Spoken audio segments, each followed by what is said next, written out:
Toute l'actualité du ski, chaque semaine sur Rhône TV. Avec le soutien de Bliblablo de Net+, Ski Valais et les banques Raiffeisen du Valais roman.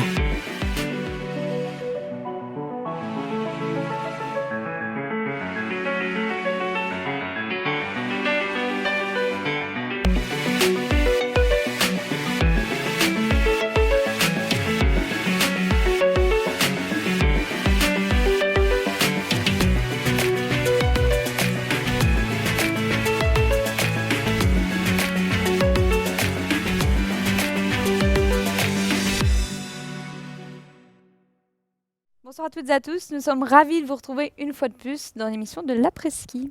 Ce soir, nous allons évidemment revenir sur les courses de Killington et la première victoire en Coupe du Monde de Camille Rast. On va parler des spécificités du slalom et on va passer un petit coup de téléphone à Arnaud Boisset qui va lancer sa saison de vitesse ce week-end à Beaver Creek.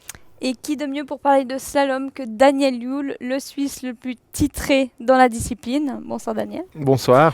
Et accompagné de Didier Plachy, lui aussi vainqueur de 2 slaloms en Coupe du Monde. Bonsoir Didier. Bonsoir. Avant ça, passons au débrief, Johan, et parlons des courses du week-end dernier où les femmes ont brillé. On l'a évoqué, Camille Rast, elle est en feu. Un podium en géant, son premier, c'était samedi. Et dimanche, la première victoire de sa carrière aux États-Unis. Daniel, c'est totalement mérité de l'avoir sur la plus haute marche du podium. Oui, vraiment. En plus, je veux dire, elle a quand même gagné avec plus d'une demi-seconde d'avance. Donc là, il y a pas grand-chose à dire. Et puis, je pense que surtout, je dirais, c'est pas une surprise. Ça fait des années que techniquement, on sait qu'elle skie vraiment très bien. Et puis là, on voyait un petit peu venir déjà avec le début de saison. Et d'une fois que la confiance est là, je crois surtout en slalom, d'une fois qu'on a la confiance, c'est beaucoup plus facile de lâcher les skis et d'aller chercher justement les centièmes ou les dixièmes qui manquent pour aller jouer tout devant. Donc là, je pense qu'elle est bien lancée pour la suite de la saison. Didier, c'était presque une démonstration ce qu'elle a réalisé dimanche, Camille. Oui, c'était une démonstration. Même, j'étais sûr, Shiffrin au départ, j'ai bien voulu voir Shiffrin comme elle se battait contre Camille ce jour-là. Mais parce qu'elle était sous feu. Hein. Mais ça va venir. Hein. Elles vont, Moi, je pense que Semmering, on va déjà avoir l'opportunité le 28-29 décembre, je pense. Camille Rast est aussi à l'aise sur les skis que quand il s'agit de fêter sa victoire. Regardez plutôt.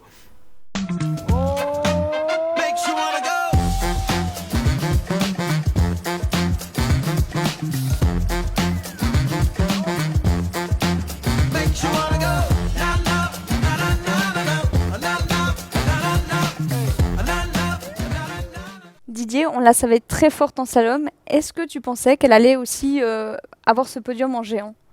Moi, j'ai des images il y a 4 ans en arrière où elle s'est entraînée depuis sa retour des ligaments croisés à Anzère. Et déjà là, ce qu'elle arrive à faire dans les murs, c'est incroyable. Moi, je suis quelqu'un, j'aime prendre un peu les cas particuliers de chaque athlète et les démontrer aux jeunes. Et Camille Rast, comme elle skie les murs, c'est déjà impressionnant. Et à Killington, avec cette piste très dure, il fallait exactement ce genre de compétences qu'elle possède, mais à une très très grande classe. C'est d'ailleurs la manche que tu as décidé d'analyser, sa première manche à Killington.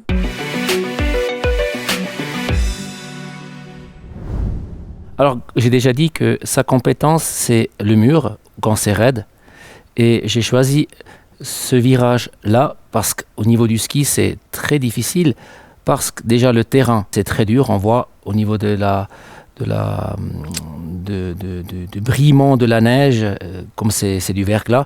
Alors ça, c'est très important maintenant de garder cette charge sur ce jambe extérieure quand le terrain il vient encore plus raide. C'est une qualité qu'elle arrive à maîtriser dans ce virage phénoménalement. Vous voyez, le ski il conduit tout le long. Et ça, c'est cette compétence que c'est très difficile à pouvoir l'entraîner parce que où on a ce genre de terrain, combien de fois on arrive à skier sur des pistes tellement dures pour pouvoir exécuter ce virage dans cette qualité, comme elle fait Camille.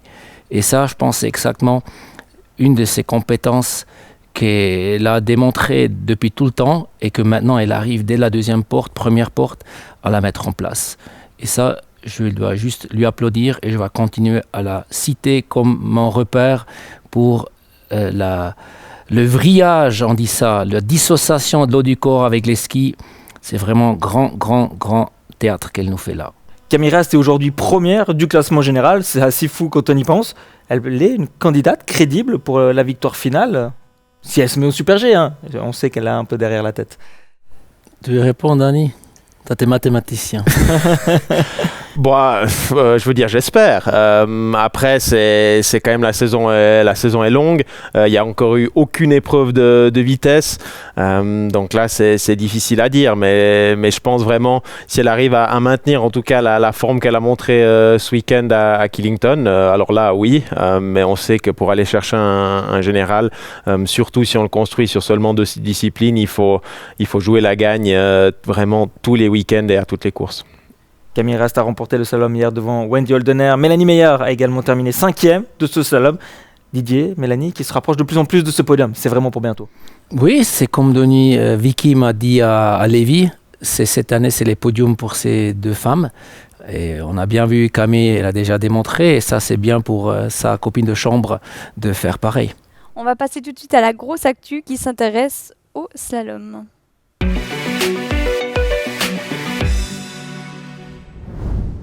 Messieurs, vous êtes des spécialistes de slalom. La densité en slalom, elle est gigantesque.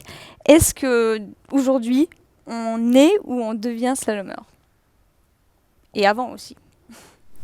Je pense que c'est vraiment la discipline où on peut devenir slalomeur. Je pense qu'il y a un aspect qui est quand même important, c'est que c'est beaucoup plus facile de s'entraîner en slalom, je dirais, surtout de s'entraîner dans de bonnes conditions. Je crois que si on regarde maintenant, en tout cas peut-être un peu plus chez les hommes, si on regarde les classements, en deuxième manche, il y a souvent presque 8 à 10 pays qui sont représentés, je pense. Et c'est vraiment, c'est bien la preuve que même pour des petites équipes où c'est des athlètes qui sont tout seuls, ils arrivent à s'entraîner dans de bonnes conditions en slalom, alors que pour sécuriser une piste en Super G ou en descente, là c'est beaucoup plus compliqué et du coup ça permet vraiment à tout le monde en fait de manger des piquets de slalom et de devenir des bons slalomeurs. Didier, on parle de spécificité. 21 du top 30 mondial de la WCSL de slalom sont des purs slalomeurs. Comment on l'explique ? Moi, je pense, c'est comme Dani l'a dit, c'est la facilité de pouvoir s'entraîner en slalom. Ensuite, je vais quand même dire que le géant, c'est la discipline la plus magique, la plus difficile à devoir faire sur ces 24 mètres avec un rayon de 30 mètres, de pouvoir faire ça et battre encore Loïc et Odermatt. Moi, déjà là, je vois une certaine ridiculité au niveau d'un travailleur qu'il peut arriver à gagner là-dedans. Je dirais l'autre discipline, c'est le Super G qu'on pourrait gagner avec du travail, mais après de nouveau, d'avoir des pistes de Super G. C'est les 5 pays des Alpes qui peuvent se permettre ça, même encore difficile pour certains. Et c'est pour ça, moi, je trouve que le slalomeur, je le vois toujours un petit peu comme l'Alfa Romeo. C'est un peu les gens qui sont très, je dirais, très explosifs, aussi au niveau du caractère, qu'ils ont un peu le feu sous les fesses pour y être. Quand je prends l'extrême, c'est pour moi Marc Rochat. Lui, il explose tout, mais on est tous un peu dans ce truc d'inertie, je dirais. Daniel, toi, tu t'es essayé 3 fois au géant en Coupe du Monde, dont une fois dans les points en 2020 à Alta Badia. Est-ce que c'est trop dur de concilier les 2 disciplines ? Non, pas forcément. Je pense vraiment... Pour moi, ce serait trop dur de le faire au niveau de la Coupe du Monde et après au niveau FIS, Coupe d'Europe en géant. Mais je dirais que si, par exemple, je venais à repasser la barre des 500 points sur la start list, et là, ça devient beaucoup plus envisageable de repartir en géant. C'est surtout que... Voilà, je pense que maintenant aussi avec un certain âge, ce qui fatigue, c'est beaucoup les voyages, tout le temps changer d'hôtel, changer de lit, toutes ces choses-là. Du coup, pour moi, c'est ça qui rend un peu plus difficile vraiment de concilier les 2. Mais à l'entraînement, je dirais que pendant la préparation, il y a quand même à peu près 50% de journées de slalom et même pendant l'hiver, j'essaye de maintenir, de faire le plus de journées de géant possible. Didier, toi aussi, tu t'es essayé au géant. Champion suisse devant von Gruningen et Marco Burel. Hein. En Coupe du Monde, c'était un peu plus délicat. Ouais, j'étais quand même 6e une fois dans un géant en Coupe du Monde. Non, moi, j'ai démarré dans les disciplines vitesse. Et après, je voyais que c'était trop dangereux pour moi parce que moi, quand je vais comme un malade. Le Super G, pareil, même le géant. Et tout à coup, j'ai dit il faut que je gagne un slalom parce qu'on nous a toujours dit que les Suisses, c'est pas faisable de gagner des slaloms. Alors, j'ai atterri là où toujours il y a l'impossible à faire. Aujourd'hui, on a des Loïc Meillard qui arrivent à être performants en slalom également dans d'autres disciplines. Il y a eu Alexis Pinturo, même s'il il a délaissé le slalom. On avait des Hughes, des Omot à l'époque. Mais c'est difficile de pouvoir concilier 2-3 disciplines et être performant en slalom, Daniel. Oui, c'est toujours pareil. Je pense que si les choses s'embriquent bien et que tout va, ça va très bien. Si par contre il y a peut-être une spirale négative qui s'installe lors des courses, c'est beaucoup plus difficile de revenir à niveau, ou s'il y a des soucis avec le matériel. Là, c'est vraiment là où je dirais que c'est plus difficile de concilier le tout sur plusieurs disciplines. Mais c'est sûr que la confiance, disons que si on engrange de la confiance en géant, on l'a vu avec Camille. Je pense que le podium de samedi, ça lui a vraiment donné des ailes pour dimanche aussi. Donc, on peut aussi profiter d'une dynamique positive. Mais c'est sûr que s'il y a un peu des difficultés qui s'installent, c'est sûr que là, c'est possible qu'on voit que les jours d'entraînement manquent peut-être un petit peu. Daniel, sur la saison, ça représente combien de piquets de slalom que tu tapes? Je sais pas, mais beaucoup. Je pense qu'on est bien au-delà des 10 000. C'est sûr que c'est vraiment en tout cas pour moi, j'ai l'impression que pour automatiser les choses, pour réussir aussi un petit peu à évoluer, il faut vraiment faire beaucoup de virages. Et maintenant, on voit aussi, je dirais, en slalom, on a vraiment une grande variété au niveau des tracés. Il y a des tracés où c'est tracé à 10,50 m avec pas mal de vitesse, et d'autres où on est plutôt vers les 9,50 m, très tournant, avec très peu de vitesse. Donc vraiment, à l'entraînement aussi, on essaye de varier un maximum, et ça demande une certaine quantité. Mentalement, c'est dur de faire toujours la même discipline. Tu disais que vous faisiez un peu de géant, c'est aussi pour faire des coupures? Oui, bien sûr, je pense que c'est possible de s'inventer des problèmes au bout d'un moment aussi. Et là, moi, je prends du plaisir à skier, et je prends du plaisir à skier en géant aussi. Donc pour ça, c'est sûr que pour moi, ça me fait beaucoup de bien. Aussi, comme je l'ai dit, il y a des manches où c'est tracé à 10,50 m en slalom, où ça va quand même relativement vite. Et là, de prendre, voilà, c'est certes pas la même discipline, mais vraiment d'aller un peu plus vite en géant, ou même cet été, on a fait 1 ou 2 journées de super G, de prendre un peu d'air dans le visage. Ça, je pense que c'est des choses qui sont bénéfiques aussi pour le slalom. Tu parlais de confiance avant. Est-ce qu'il y a davantage de pression en slalom lorsqu'on ne fait que du slalom, Didier, par exemple? Exactement, quand il y a ce cercle vicieux qui te tire vers le bas. Ça maintenant avec Marc Rochat à voir, quand tu as 2 abandons ensuite, comment on arrive à le faire. Moi, je dis toujours, dans cette situation, il faut avoir cette génialité de l'homme un petit peu, de oublier. Il faut oublier tout ce qui s'est passé d'hier, il faut vraiment vivre dans le maintenant et penser que ce jour, c'est mon jour et je peux gagner la course.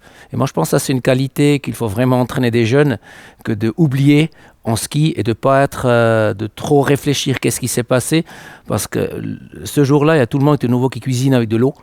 Et même quelqu'un qui a gagné, je ne sais pas combien de victoires, il doit revenir et montrer ce qu'il est capable. Si on prend l'exemple typiquement ta saison 99-2000, tu gagnes à Veil, tu gagnes à Kranjska Gora, c'est 2 des 3 premières courses, et ensuite tu as 5 éliminations consécutives. Comment tu gères ça? Moi, j'avais exactement ce don d'oublier. Par contre, je dois quand même dire qu'à cette époque-là, j'étais peut-être aussi très refermé pour les inputs, parce qu'on a tellement de personnes qui veulent t'aider. Et ça, mon ami, à mon époque, c'était très tôt, j'avais beaucoup de gens qui voulaient m'aider, et moi, je ne supporte pas ça. Moi, je dois rester très simple dans mes approches, et aussi d'avoir une personne de référence qui vraiment me consigne. Et ça, à cette époque, je n'avais pas, à un moment donné, je fermais le truc, et j'étais plus ouvert pour des choses. Par contre, cet atout de pouvoir oublier, j'ai gardé jusqu'à maintenant. Tu as arrêté assez tôt ta carrière, avant tes 30 ans. C'est aussi cette pression peut-être qui t'a fait ranger les skis un peu plus tôt? Je ne sais pas, c'est mon idole Pierre Mézobrian qui a arrêté à 27 ans, j'ai aussi arrêté à 27 ans et moi j'ai beaucoup envie pour voir d'autres choses. J'ai commencé mes études en psychologie que j'ai beaucoup apprécié et maintenant je dois presque dire que le boulot d'entraîneur, c'est un petit peu mon rêve. Moi, je pense, comme la carrière du ski, j'ai gagné 2, les gens, ils savent, oh, il avait quelque chose, il a gagné. Mais d'année après, il va être beaucoup plus mesuré sur ces 7 victoires que moi avec mes 2. Alors, j'ai quand même pu démontrer un petit peu comme entraîneur mes compétences. Et je pense, je suis beaucoup plus heureux d'être entraîneur que j'étais à l'époque pour être coureur de ski. Et toi, Daniel, est-ce que tu as des rituels ou des techniques quand ça se passe mal, on est dans cette spirale un peu négative pour en ressortir? Oui, je pense que c'est comme il l'a dit Didier, c'est vraiment essayer d'oublier et puis de chaque fois repartir à zéro. Aussi, je pense que c'est important d'avoir, disons, une ligne directrice. Moi, je sais, les premières courses, elles ne se sont pas passées comme je voulais, mais je sais qu'on a bien travaillé cet été. Moi, c'était un projet dans lequel je crois. Et du coup, là, je pense que j'espère que la roue va tourner.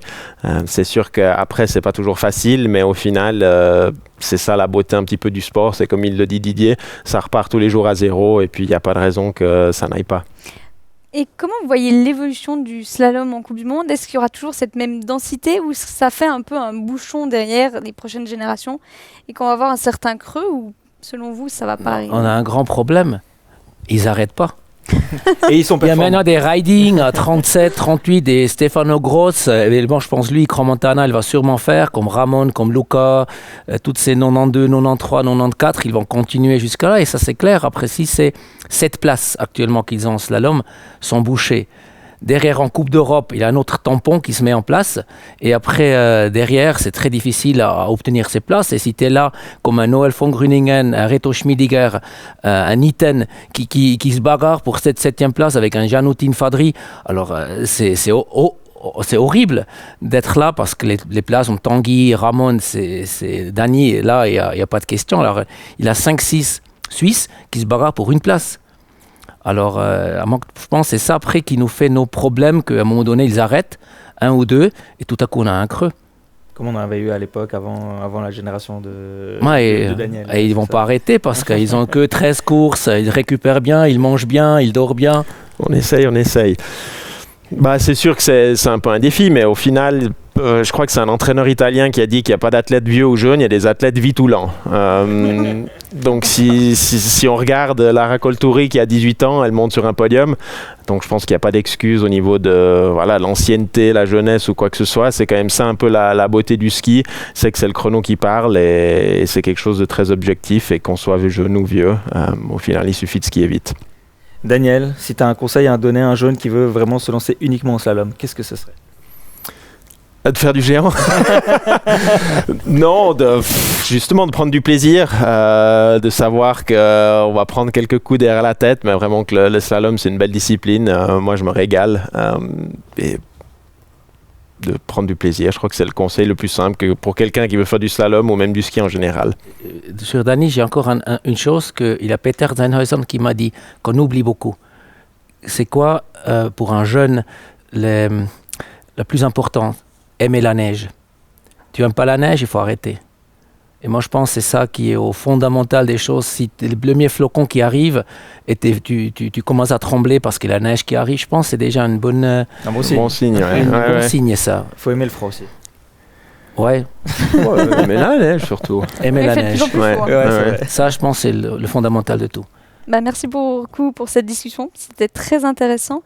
On a vu différentes choses sur les réseaux sociaux, notamment Sarah Hofflin qui est en grande forme après le slopestyle de Stubai, où la Genevoise est encore montée sur le podium lors du billard de Pékin. Une 2e place derrière la Française Tess Le 2. Cela faisait 3 ans qu'elle n'avait plus été aussi bien classée dans la discipline. Mathilde Gremaud, c'était la favorite de ce Big Air en Chine. Elle a terminé au pied du podium après avoir chuté sur son dernier saut. Mais la Fribourgeoise va se consoler en devenant la première rideuse à réaliser un nose butter dub cork 12 pour les initiés. Je crois que Daniel, il fait 2-3 figures de temps en temps également en fin de saison. Donc voilà, malheureusement, pas de nouveau podium pour la championne olympique de slopestyle. Revenons au ski alpin, on passe un appel à Arnaud Boisset pour parler de son début de saison juste après la pub.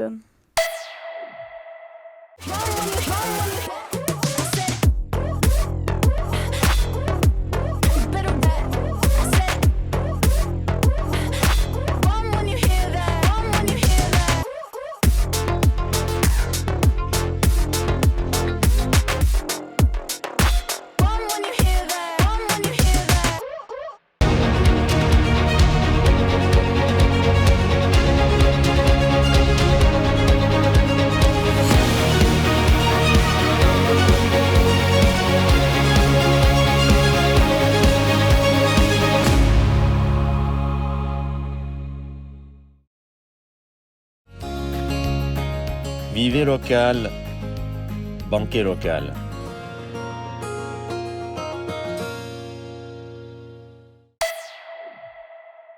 On se retrouve avec Arnaud Boissé, le spécialiste de vitesse qui va lancer sa saison ce week-end à Beaver Creek. Arnaud, salut, ça fait déjà une quinzaine de jours que tu es aux États-Unis à Copper Mountain avant les épreuves de Beaver Creek. C'était important de prendre déjà la température de la neige en Amérique du Nord.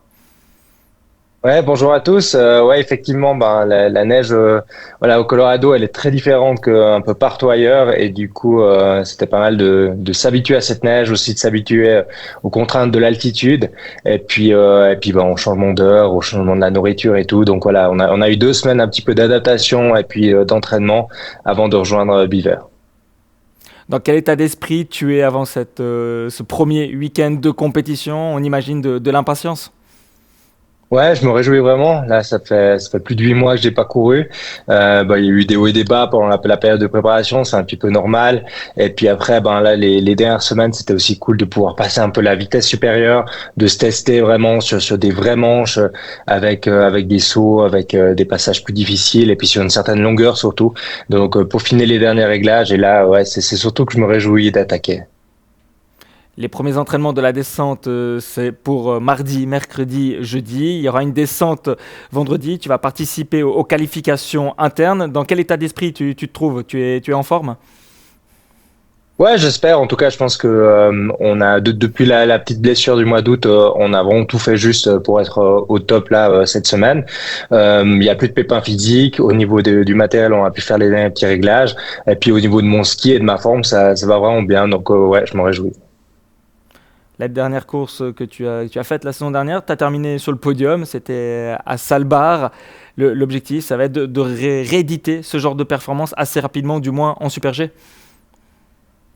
Ouais, clairement. Après, voilà, c'était une fois. Hein. Je veux pas m'habituer à être sur le podium toutes les courses, mais en tout cas, je me nourris beaucoup de cette énergie de la dernière course, et puis essayer de faire du mieux qu'on peut en Super G, comme commencer avec une solide un top 15, ça serait bien. Comme ça, on lance la saison, et puis après la descente, le but, ça sera de se qualifier, puis ensuite marquer des points pour intégrer le top 30 le plus rapidement possible.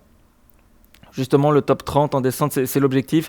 Du moment que tu es dans le top 30, tu auras ta place fixe avec l'équipe de Suisse. Ça va être vraiment attraper ces 30 premières places le plus rapidement possible. Ouais, clairement, comme ça après, ça sera un petit peu plus confortable. Il y aura moyen de construire un petit peu plus au fil des jours d'une semaine de course. Je veux dire, quand on passe par les qualifications, c'est toujours un peu la course avant la course. On peut pas vraiment tester le matériel qu'on veut. Aussi au niveau de la récupération et tout, c'est un petit peu plus compliqué. Tandis que si je sais que j'ai 2 entraînements pour m'habituer à la piste, pour tester éventuellement quelque chose, et puis après la course derrière, c'est quand même un petit peu différent l'approche. Il y a une épreuve ou une étape de cette saison de Coupe du Monde que tu as coché spécialement dans ton agenda? Ouais, pas spécialement. Enfin, en tout cas, je me réjouis de courir devant mon public à Crans-Montana, ça c'est clair. Après, voilà, il faudra prendre course après course pour pouvoir être dans la meilleure des formes. En janvier, en février, quand il y a les plus grosses échéances, et puis que ça compte vraiment. Il y a une année, tu n'avais pas encore effectué tes premiers pas en Coupe du Monde. 12 mois plus tard, comment tu analyses ton évolution? L'année passée, c'était vraiment une saison de rêve. C'est vrai qu'il y a 12 mois, jour pour jour, c'était le début. Je savais pas trop comment ça allait se dérouler et tout. Et puis après, finalement, j'ai découvert la Coupe du Monde, j'ai découvert les bonnes performances en Coupe du Monde. Et puis après, finalement, avec un top 10 à Kitzbühel, avec un podium à Salbar, c'était vraiment beaucoup d'enthousiasme. Puis chaque fois, un step de plus au niveau émotionnel. En tout cas, cette première année, cette première saison, elle est derrière moi et je m'en rappellerai tout le temps. Maintenant, l'idée, ce sera de confirmer pour montrer que c'était pas juste la chance du débutant, et puis j'appartiens quand même au top 15 mondial. Et surtout, on pense qu'on n'a pas encore vu la meilleure version d'Arnaud Boissé. J'espère, ouais. En tout cas, c'est sur quoi j'ai travaillé tout l'été pour finir les derniers détails, parce que c'est clair que cette course de Salbar était exceptionnelle, mais elle n'était pas parfaite. Et puis je pense qu'il y a encore moyen de progresser dans certains domaines. Merci Arnaud d'avoir pris ces quelques minutes pour discuter avec nous. On te souhaite déjà un bon entraînement aujourd'hui sur la Birds of Prey de Beaver Creek. Ça sera tout soudain puisqu'il y a 8 heures de décalage avec la Suisse, et on te souhaite évidemment tout de bon pour cette saison. Nous, on va continuer. Après la vitesse, on va parler technique avec Daniel Yule.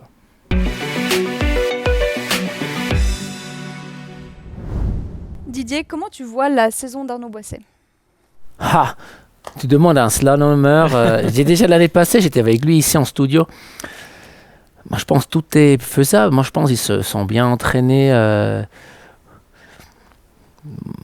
Moi, je pense qu'on a besoin d'un Valaisan qui gagne une fois aussi une Coupe du Monde en descente. Hein. Et Daniel, toi, est-ce que tu as le temps de suivre ces épreuves de vitesse, notamment de ton copain Justin? Oui, bien Regarde sûr. tout ça. Quand j'ai l'opportunité, je regarde les courses. Je pense que je suis fan de ski avant tout. Donc là, vraiment, quand j'ai le temps, j'aime bien regarder la télé. Ouais. Assez parlé des autres, on va parler de toi, Daniel. Depuis que tu es venu lors de la première l'année passée, tu as enrichi ton palmarès avec une nouvelle victoire à Chamonix, et également un podium à Kitz. Tu as terminé 7e du classement de slalom. Sur les 9 dernières saisons, tu as terminé 8 fois dans le top 15, dont 6 fois dans le top 7. Tu es fier de cette régularité? Oui, bien sûr. Je pense que dans une discipline comme le slalom, c'est difficile d'être régulier comme ça. Après, l'appétit vient en mangeant, on a toujours envie d'un peu plus, mais je pense vraiment que s'il y a, c'était quoi, 12 ans en arrière, quand Didier m'entraînait, si on lui avait dit que je ferais preuve d'une régularité comme ça, moi j'aurais signé tout de suite. Donc vraiment, je suis très fier du parcours que j'ai accompli, mais il y a encore quelques belles choses à aller chercher. L'année où j'étais avec lui, on s'est entraîné énormément dans les plats, avec des patins, avec tout ça. Et on arrive à Engelberg, je pense que c'était les 2 dernières courses de la saison, mais dans le Jochpass. C'était une course plate. Après le premier jour, je pense qu'il a voulu arrêter. Tu as voulu dire, je pars à la maison, Oui. j'ai plus envie, c'est fini ici, les plats de merde, on s'est entraîné, ça ramène rien. Deuxième course, il gagne. Oui. Il gagne dans le plat, et là, je savais maintenant, maintenant c'est go, maintenant il est parti. Il y a encore du boulot dans les plats. Mais... Tu aimais les plats à l'époque alors? Non, ça n'a jamais été mon dada. Je crois que on en parlait l'autre jour au téléphone avec Justin. Moi, je suis quand même né dans la pente à la folie, donc ça, c'est quelque chose qui me réussira quand même toujours plus que les plats. Didier, Daniel, c'est 7 victoires en Coupe du Monde de slalom. Toi, c'est 2, mais on est d'accord, Daniel? J'ai arrêté à 27 ans. Hein. Oui, c'est vrai. Là, Alors, il a commencé à gagner. Ouais. Si on pondère, peut-être que on arrive un peu à égalité. Non, mais trêve de plaisanterie, on peut dire que Daniel, c'est le meilleur slalomeur suisse de l'histoire. Et j'espère bien qu'on a d'autres qui vont gagner beaucoup plus, parce qu'à mon avis, c'est un peu ridicule que cette discipline nous fait tellement de la peine, parce que c'est pas de la peine. Moi, je pense seulement qu'il faut y croire et y aller. Daniel, revenons sur ton début de saison. Tu fais 22e à Lévis et 13e à Gurgel. On imagine que tu espérais mieux de ce début de saison. Comment ça se passe? Évidemment que j'espère un peu mieux. Après, quand on regarde les analyses, on voit quand même qu'il ne manque pas énormément. C'est vraiment, il y a une telle densité en slalom il suffit de 3 dixièmes par manche et tout d'un coup on parle d'une 10e place et d'une 5e place au lieu d'une 22e et d'une 13e place. Donc vraiment il y a eu des bonnes choses, surtout je dirais la deuxième manche à Gurgel, où là j'espère que j'en ai tiré les enseignements, et puis que maintenant avec les belles classiques qui arrivent au mois de décembre et au mois de janvier, que là je vais retrouver vraiment ma meilleure forme. J'aimerais quand même lui demander si tu vas continuer sur la Tyrolia ou sur le marqueur. Ça risque de dépendre des conditions de neige, mais je pense que je vais plus avoir le courage de remettre la Tyrolia. Ouais. Okay. Alors juste pour les non-initiés, si vous pouvez expliquer ce que c'est. Je pense que Daniel c'est mieux, mais moi j'étais un observateur très intéressé à Gurgel, où il a changé d'une marque à l'autre pendant les 2 manches. On a l'opportunité de skier avec 2 fixations différentes, et puis je dirais que là il y en a une qui a toujours très bien fonctionné sur la glace. C'est pas pour rien si j'ai 4 podiums à Kitzbühel, et avant la première manche j'étais pas forcément sûr de comment l'autre tenait sur la glace, mais j'ai quand même décidé de faire un peu l'expérience, qui s'est avérée non concluante. Du coup, en deuxième manche, je suis retourné sur des choses que j'utilisais l'année dernière, et ça a beaucoup mieux marché. Ouais. Tu as dit que l'appétit venait en mangeant. Tu as déjà un sacré palmarès. Qu'est-ce qui te manque? Plutôt la médaille olympique, la médaille mondiale? On sait que tu en as en équipe, mais qu'est-ce que tu souhaiterais le plus? Moi, vraiment, j'aimerais compléter surtout un peu le set des victoires dans les classiques de janvier. Il me manque Wengen et Schladming. Sinon, Madonna, Delboden et Kitzbühel, j'ai réussi à gagner. J'ai une 2e place à Wengen et 3 podiums à Schladming, mais vraiment de réussir à gagner ces 2 courses-là, où ce serait vraiment pour compléter le tableau des slaloms classiques. Ça, ce serait pour moi vraiment une très, très grande fierté. Ouais. Tu as 31 ans, ton pote Dave Riding en a 37, il est toujours performant. Toi, tu dois être au haut de l'affiche jusqu'à quel âge? Alors, aussi longtemps que je peux. Moi, je prends beaucoup de plaisir vraiment à skier. J'adore le travail. Je crois que je me verrais moins entraîneur comme Didier. Moi, je prends vraiment du plaisir à être athlète. Je me vois pas tirer jusqu'à 37 ans non plus, mais qui sait. J'essaie vraiment, c'est un peu cliché, mais de prendre les années les unes après les autres et de savourer. Quand tu vois Dave Riding aussi performant à bientôt 40 ans, t'es impressionné? Oui, j'espère surtout que je vais réussir à mieux performer que lui les prochaines courses. Je dirais que c'est pas une surprise, surtout sur les 2 premières courses où c'était des conditions difficiles. Puis lui, on sait que techniquement, il est vraiment au point. Donc là, maintenant, à voir. La saison est longue, mais j'espère que je vais réussir à renverser la vapeur. Didier, à quel âge tu penses qu'un slalomeur est le meilleur? Juste pour Riding, il faut quand même déduire 14 ans, parce qu'il a commencé sur l'herbe. Aussi, ouais. Alors il est encore plus jeune sur on dit l'âge effectif qu'il a sur la neige, il est presque comme vous à la fin. D'ailleurs, il est arrivé vers la trentaine Ouais. sur la Coupe du Monde. Moi, je ne sais pas, je pense que ça dépend vraiment un peu des endommagements qu'on a au niveau de dos. Tous ont un peu subi des problèmes de dos. Moi, je pense aussi c'est de bien vouloir arrêter, même quand tu es jeune, de ne pas faire trop de rotation. On a Ax Schwartz, un Suédois, un jeune Suédois, déjà maintenant à 18 ans, 19 ans, il a mal au dos. Parce qu'il en a fait trop. Moi, je pense que c'est ça que doit encore cultiver un petit peu. Et après, je dirais, jusqu'à 40 ans, si on ne skie pas trop explosif, c'est faisable. Si la technique elle est bonne posée et les chars sont bien répartis sur le corps, je dirais même on pourrait avoir des gens, à 40 ans, ils nous gagnent encore des slaloms. Donc Daniel, tu peux nous confirmer que tant que tu n'as pas gagné à Schladming, tu continues? Non, ça, je ne peux pas le confirmer. Mais je pense que tant que je pense que j'ai les capacités de gagner un Schladming, là, je me vois continuer encore, ouais. Mais on est d'accord, 2027, Crans-Montana, t'es encore là. Oui, quand même, ouais. Alors, ça dépend.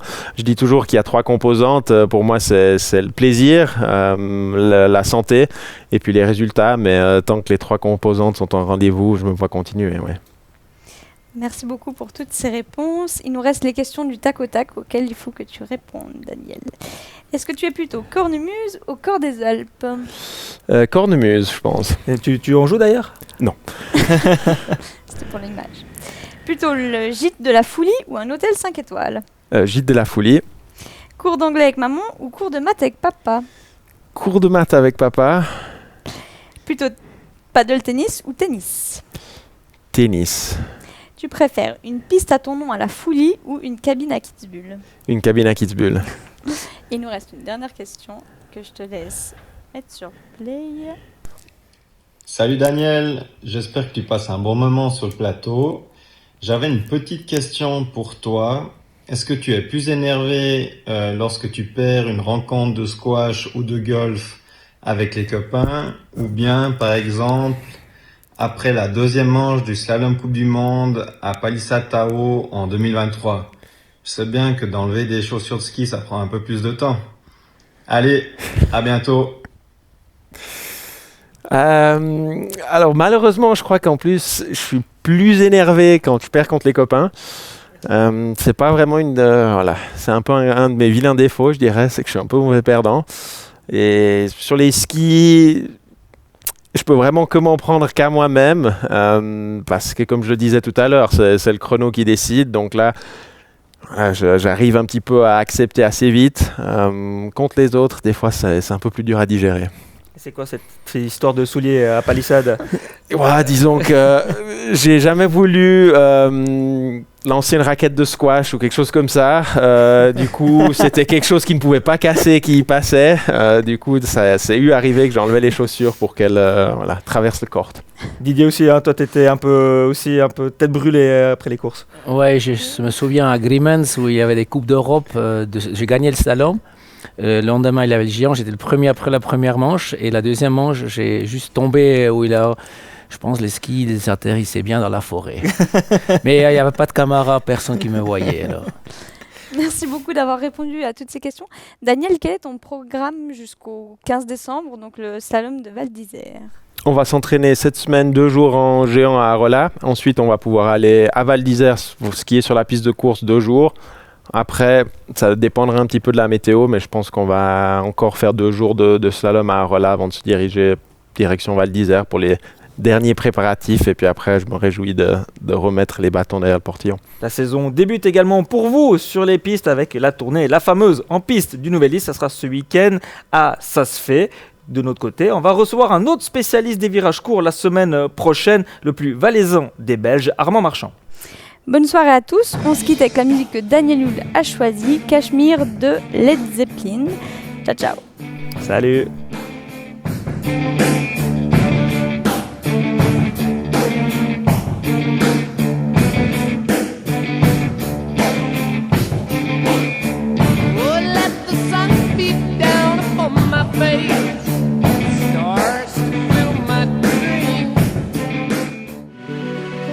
Toute l'actualité du ski, chaque semaine sur Rhône TV. Avec le soutien de Bliblablo de Net+, Ski Valais et les banques Raiffeisen du Valais roman.